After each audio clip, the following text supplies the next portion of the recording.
कह देना उनको मैं आ रहा हूं अपनी KGF लेने।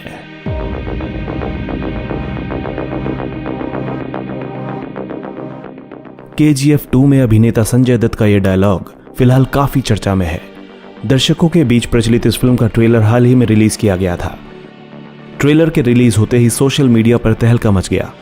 इसके वीडियो को 2 दिन में ही करीब 6.5 करोड़ लोगों ने YouTube पर देखा।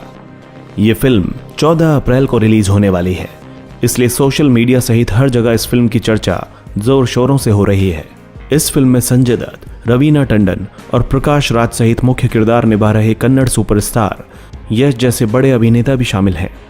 ये फिल्म पहले मूल रूप से कन्नड़ भाषा में ही बनी थी। इस फिल्म का पहला भाग 21 दिसंबर 2018 को कन्नड़, तेलुगु और तमिल के साथ हिंदी में भी रिलीज किया गया था और तब इस फिल्म की पूरे देश में काफी तारीफ हुई। तभी से दर्शक इसके दूसरे भाग का इंतजार कर रहे हैं। पर क्या आपको पता है कि KGF कोई काल्पनिक जगह नहीं है, बल्कि ये भारत के कर्नाटका राज्य में आज भी मौजूद है। KGF का इतिहास। KGF यानी कोलार गोल्ड फील्ड्स कर्नाटक के दक्षिण पूर्व इलाके में स्थित है। दक्षिण कोलार जिले के मुख्यालय से 30 किलोमीटर की दूरी पर रॉबर्टसन पेट नाम की एक तहसील है, जहां यह खदान मौजूद है। बेंगलुरु के पूर्व में मौजूद बेंगलोर चेन्नई एक्सप्रेसवे पर 100 किलोमीटर दूर KGF टाउनशिप है। एक न्यूज रिपोर्ट के अनुसार 1871 में न्यूजीलैंड से भारत आए ब्रिटिश सैनिक माइकल फिट्जगेराल्ड लेवेली ने बेंगलुरु में अपना घर बना लिया था। उस वक्त वो अपना ज्यादातर समय पढ़ने में ही गुजारते थे। इस बीच उन्होंने 1804 में एशियाटिक जर्नल में छपे 4 पन्नों का एक लेख पढ़ा। उसमें कोलार में पाए जाने वाले सोने के बारे में बताया गया था। इस लेख के चलते कोलार में उनकी दिलचस्पी बढ़ गई। इस विषय पर पढ़ते पढ़ते लेवेली के हाथों ब्रिटिश सरकार के लेफ्टिनेंट जॉन वॉरेन का एक लेख लगा।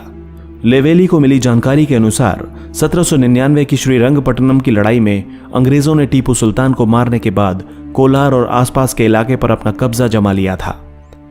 उसके कुछ समय बाद अंग्रेजों ने यह जमीन मैसूर राज्य को दे दी, पर कोलार की जमीन सर्वे के नाम पर उन्होंने अपने पास ही रख ली। सोने की तलाश। आपको बता दें कि प्राचीन काल में चोल साम्राज्य में लोग जमीन को हाथ से ही खोदकर सोना निकालते थे। बाद में वॉरेन ने सोने के बारे में उन्हें जानकारी देने वालों को इनाम देने की घोषणा कर दी। उस घोषणा के कुछ दिन बाद एक बैलगाड़ी में कुछ ग्रामीण वॉरेन के पास आए। उस बैलगाड़ी में कोलार इलाके की मिट्टी लगी हुई थी। जब गांव वालों ने वॉरेन के सामने मिट्टी धोकर हटाई तो उसमें उन्हें सोने के कुछ अंश दिखाई दिए। वॉरेन ने तुरंत ही इसकी पड़ताल शुरू कर दी। वॉरेन को पता चला कि कोलार के लोग जिस तरीके से हाथ से खोदकर सोना निकालते हैं, उससे 56 किलो मिट्टी से चुटकी भर सोना निकाला जा सकता था। वॉरेन ने कहा, इन लोगों की खास कौशल और तकनीक की मदद से और भी सोना निकाला जा सकता है। वॉरेन की इस रिपोर्ट के बाद 1804 से 1860 के बीच इस इलाके में काफी रिसर्च और सर्वे हुए, लेकिन अंग्रेजी सरकार को उससे कुछ नहीं मिला। कोई फायदा होने के बजाय इस शोध के चलते कईयों को अपनी जान भी गंवानी पड़ी। इसके बाद वहां होने वाली खुदाई पर प्रतिबंध लगा दिया गया। बहरहाल 1871 में वॉरेन की रिपोर्ट पढ़कर लेवेली के मन में कोलार को लेकर दिलचस्पी जगी। उस समय लेवेली ने बैलगाड़ी में बैठकर बेंगलुरु से कोलार की लगभग 100 किलोमीटर की दूरी तय की थी। वहां पर करीब 2 साल तक शोध करने के बाद 1873 में लेवेली ने मैसूर के महाराज से उस जगह पर खुदाई करने की इजाजत मांगी। लेवेली ने कोलार इलाके में 20 साल तक खुदाई करने का लाइसेंस प्राप्त कर लिया। उसके बाद 1875 में साइट पर काम करना शुरू किया। पहले कुछ सालों तक लेवेली का ज्यादातर समय पैसा जुटाने और लोगों को काम करने के लिए तैयार करने में गुजरा। काफी मुश्किलों के बाद KGF से सोना निकालने का काम आखिरकार शुरू हो गया। KGF, बिजली पाने वाला भारत का पहला शहर। KGF की खानों में पहले रोशनी का इंतजाम मशालों और मिट्टी के तेल से जलने वाले लालटेन से होता था, लेकिन ये इंतजाम नाकाफी थे, इसलिए वहां बिजली का उपयोग करने का निर्णय लिया गया। इस तरह KGF बिजली पाने वाला भारत का पहला शहर बन गया। कोलार गोल्ड फील्ड्स की बिजली की जरूरत पूरी करने के लिए वहां से 130 किलोमीटर दूर कावेरी बिजली केंद्र बनाया गया। जापान के बाद यह एशिया का दूसरा सबसे बड़ा प्लांट है। इसका निर्माण कर्नाटक के आज के मांड्या जिले के शिवन समुद्र में किया गया। KGF भारत का पहला वो शहर था जहां बिजली पूरी तरह से पहुंच चुकी थी। पानी से बिजली बनने के बाद वहां हर वक्त बिजली मिलने लगी। सोने की खान के चलते बेंगलुरु और मैसूर के बजाय KGF को प्राथमिकता मिलने लगी। बिजली पहुंचने के बाद केजीएफ में सोने की खुदाई बढ़ा दी गई। वहां तेजी से खुदाई बढ़ाने के लिए प्रकाश का बंदोबस्त करके कई मशीनों को काम पर लगा दिया गया।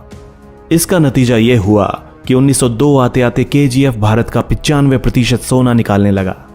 यही नहीं, 1905 में सोने की खुदाई के मामले में भारत दुनिया में 6ठे स्थान पर पहुंच गया था, जब केजीएफ बना छोटा इंग्लैंड। केजीएफ में सोना मिलने के बाद वहां की सूरत ही बदल गई। उस समय की ब्रिटिश सरकार के अधिकारी और इंजीनियर वहां अपने घर बनाने लगे। लोगों को वहां का माहौल बहुत पसंद आने लगा था, क्योंकि वो जगह ठंडी थी। वहां जिस अंदाज में ब्रिटिश घरों का निर्माण हुआ था, उससे लगता था कि वो मानो इंग्लैंड ही है। डेक्कन हेराल्ड के अनुसार इसी के चलते केजीएफ को छोटा इंग्लैंड कहा जाता था। केजीएफ की पानी की जरूरत को पूरा करने के लिए ब्रिटेन की सरकार ने पास में ही एक तालाब का निर्माण किया। वहां से केजीएफ तक पानी की पाइपलाइन बिछा दी गई। आगे चलकर वही तालाब वहां के आकर्षण का मुख्य केंद्र भी बना। ब्रिटिश अधिकारी और वहां के स्थानीय नागरिक वहां पर्यटन के लिए जाने लगे। दूसरी तरफ सोने की खान के चलते आसपास के राज्यों से वहां मजदूरों की संख्या भी बढ़ गई थी। साल 1930 के बाद इस जगह पर लगभग 30,000 मजदूर काम करते थे। उन मजदूरों के परिवार खदान के आसपास ही रहते थे। केजीएफ का राष्ट्रीयकरण। देश को जब आजादी मिली तो भारत सरकार ने इस जगह को अपने कब्जे में ले लिया। उसके करीब एक दशक बाद 1956 में इस खान का राष्ट्रीयकरण कर दिया गया। 1970 में भारत सरकार की Bharat gold mine limited company ने वहां काम करना शुरू किया। शुरुआती सफलता मिलने के बाद कंपनी का फायदा दिनों दिन कम होता गया। 1979 के बाद तो ऐसी स्थिति हो गई कि कंपनी के पास अपने मजदूरों को देने के लिए पैसे तक नहीं बचे। भारत के 90% सोने की खुदाई करने वाली केजीएफ का प्रदर्शन 80 के दशक के दौरान खराब होता चला गया। उसी वक्त कई कर्मचारियों को भी बाहर का रास्ता दिखा दिया गया। साथ ही कंपनी का नुकसान भी बढ़ता जा रहा था। एक समय ऐसा आया जब वहां से सोना निकालने में जितना पैसा लग रहा था, वो हासिल सोने की कीमत से भी ज्यादा हो गई थी। इसके चलते 2001 में Bharat gold mines limited company ने वहां सोने की खुदाई बंद करने का निर्णय लिया। उसके बाद वो जगह खंडर बन गई। केजीएफ को दोबारा शुरू करने के संकेत। केजीएफ में सोने की खुदाई का काम 121 सालों से भी अधिक समय तक चला। साल 2001 तक वहां खुदाई होती रही। एक रिपोर्ट के अनुसार 121 सालों में वहां की खदान से लगभग 900 टन से भी अधिक सोना निकाला जा चुका है। खनन बंद होने के 15 सालों तक केजीएफ में सब कुछ ठप रहा। हालांकि केंद्र सरकार ने 2016 में उस जगह फिर से काम शुरू करने का संकेत दिया। कहा जाता है कि केजीएफ की खानों में अभी भी काफी सोना बाकी है। केंद्र सरकार ने 2016 में केजीएफ को फिर से जिंदा करने के लिए नीलामी की प्रक्रिया शुरू करने का ऐलान किया। हालांकि अभी तक यह स्पष्ट नहीं हो पाया कि घोषणा के आगे क्या होने जा रहा है।